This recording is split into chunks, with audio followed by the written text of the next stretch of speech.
the Count of Monte Cristo, which is a French classic if you don't know, the character was wounded and sought revenge in his life. And this is how it played out. In the story, he was wronged by many people, his beloved, a friend, and a work colleague. His character was free and innocent, playful, optimistic, all things that a happy child is. He maintained his happiness when a terrible event happened in his life. He was accused and arrested for treason and was imprisoned on Chateau d'If, a prison island, spending over 10 years there. He became corrupted, depraved, impure, virtueless, hopeless. Whilst trying to commit suicide, he saw a message written by a past inmate, "God will give me justice," and became obsessed with revenge. Luckily, he met another prisoner who became his mentor and father figure. So there are two inner child needs. Disharmony happens to our inner child if it does not get its two needs met. So number one is they feel protected, the parents can look after them. Two, they matter, they feel loved.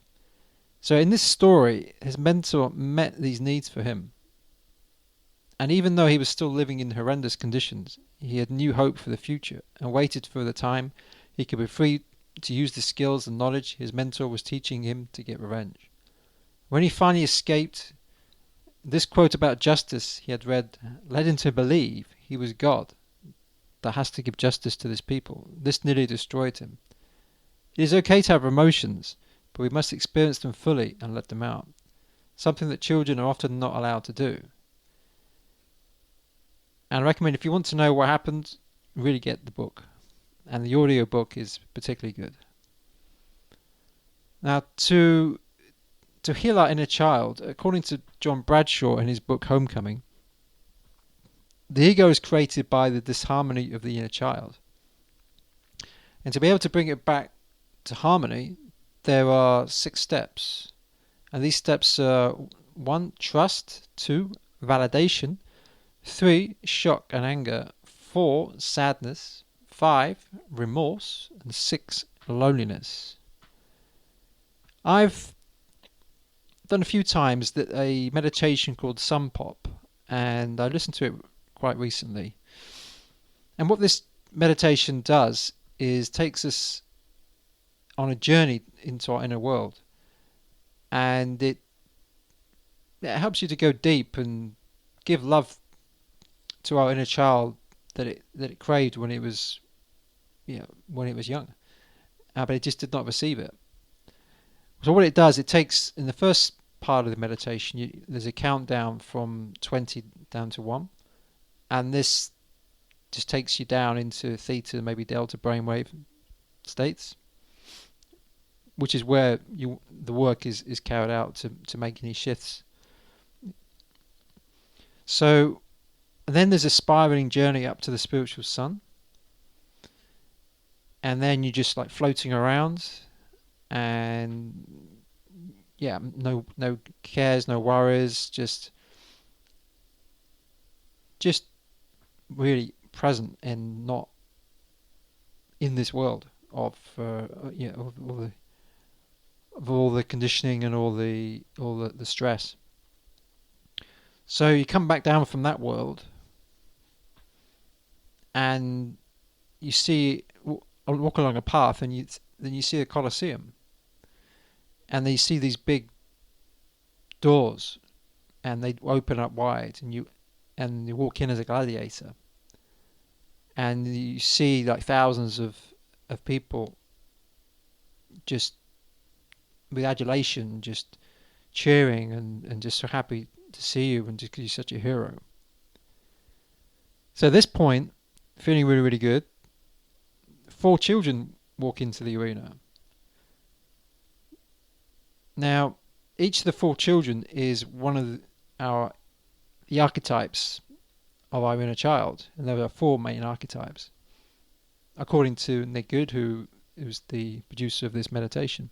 So the first one is the wounded child, the second is the prostitute, the third is the victim, and the fourth is the saboteur.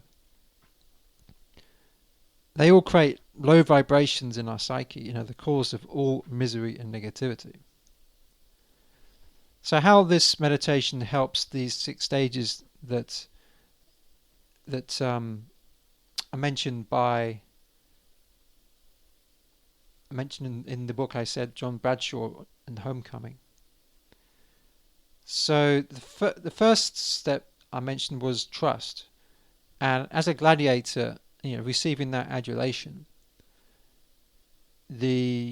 your 4 archetypes, those 4 children, are going to trust you because you're getting all that adulation, and they're going to feel really comfortable with you.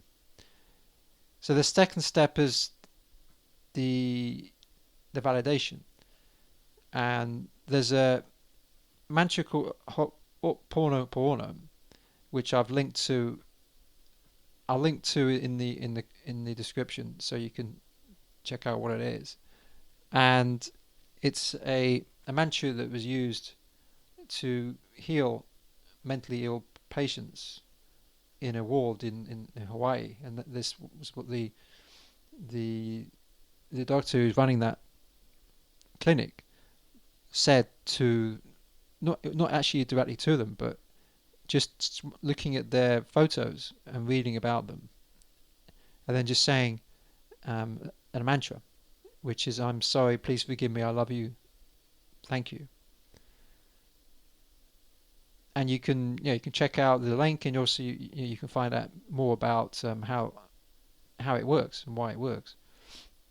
And that center that closed down after Lu Hen, who did this at this clinic, was repeating this mantra. So you say this mantra to each of the children individually, and you're giving them validation for feeling the way they did, and the third step is the shock and anger. So this needs to be expressed by each of them, and they need to know that it's not just them responsible, but we're all responsible for our inner child. And the mantra again will help that responsibility and say, look, we are sorry. I'm so sorry for this experience you had as a child when you didn't get your needs met. And fourthly is sadness. And the childhood might have been great, but it wasn't. So it's like oh well, so sad because dreams and aspirations were unmet, and developmental needs were unfulfilled, and this mantra can just help them to heal. Fifth is remorse, just to say and tell them that they may well have regrets and think, taking blame for how the parents treated them, but they just couldn't have done anything differently. And we all come under some kind of spell where we just couldn't do anything else. We didn't have the power, the clarity at that time to be able to do anything different. If they could have done something different, they would have done. And the last stage is lonely, and they felt abandoned by their parents. And they experienced the shame and the loneliness, and our true identity as ourself is some. Unfortunately,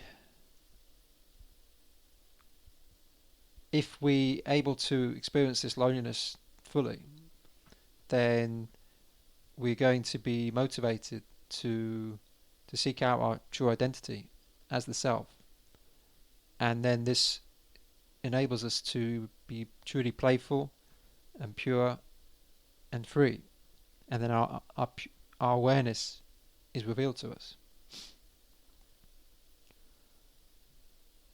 An inner child healing technique you could try is writing a letter.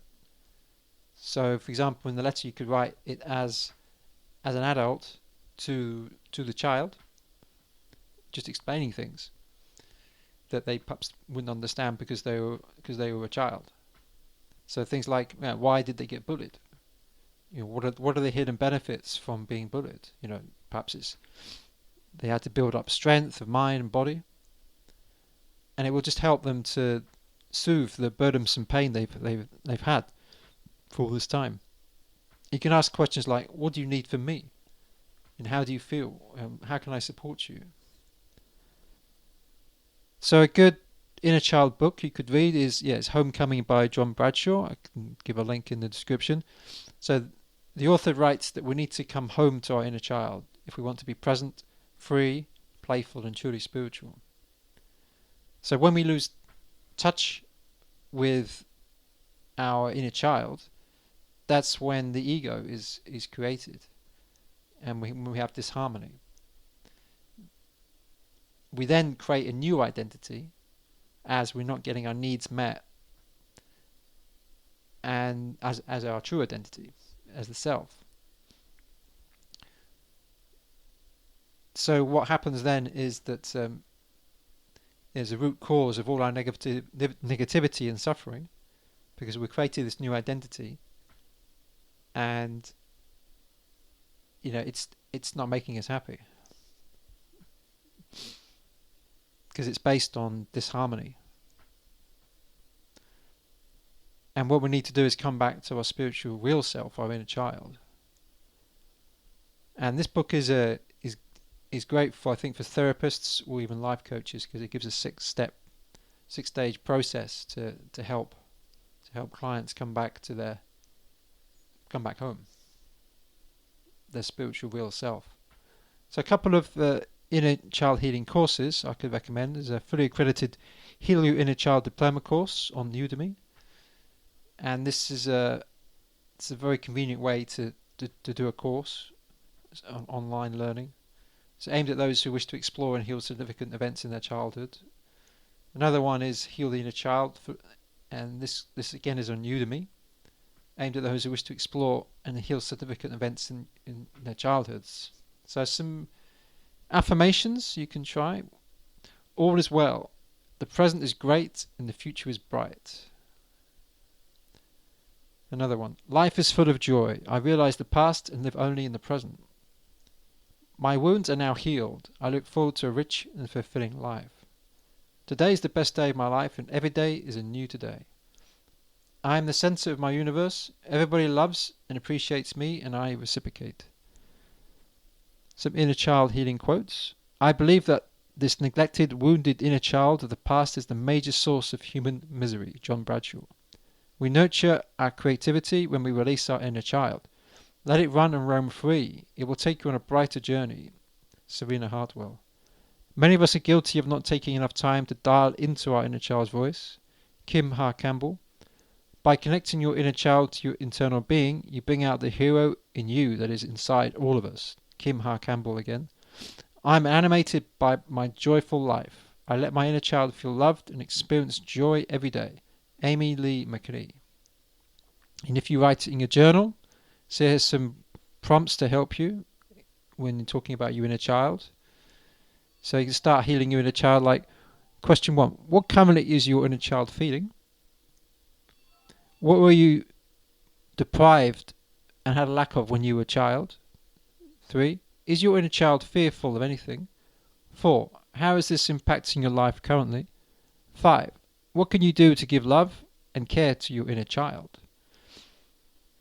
So, to summarize, disharmony happens to our inner child if it does not get its 2 needs met. 2.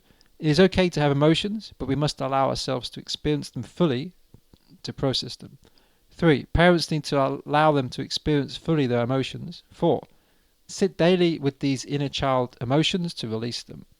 5. Heal the inner self can be done in 6 stages. Trust, validation, shock and anger, sadness, remorse and loneliness. 6. Try writing a letter to your inner child. 7. Say the inner core child healing affirmations often. If you'd like to have someone help you heal your inner child, then you can book a free consultation with me, and I'll put a link in the description below. So until next time, I'll speak to you then.